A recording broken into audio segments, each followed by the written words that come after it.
Ang nakakagambalang video na ito ay pinapakita ang paglayas at pag-iwan ng kapitan sa lumubog na South Korean ferry. Makikita sa footage na inirelease ng South Korean Coast Guard na iniwan ni Captain Lee Chun-sok ang Sewol Ferry at ang kanyang responsibilidad habang daan-daang pasahero ang nasa panganib. Ang kapitan ay dapat na maiwan sa barko kahit na anong mangyari.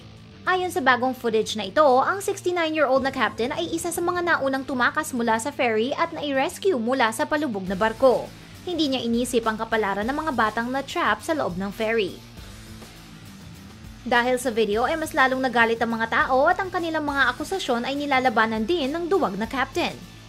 Kahit na nag-issue na siya ng apology, ipinaliwanag ng captain na nag-issue na rin ng evacuation order sa ferry ilang beses bago niya iniwan ito.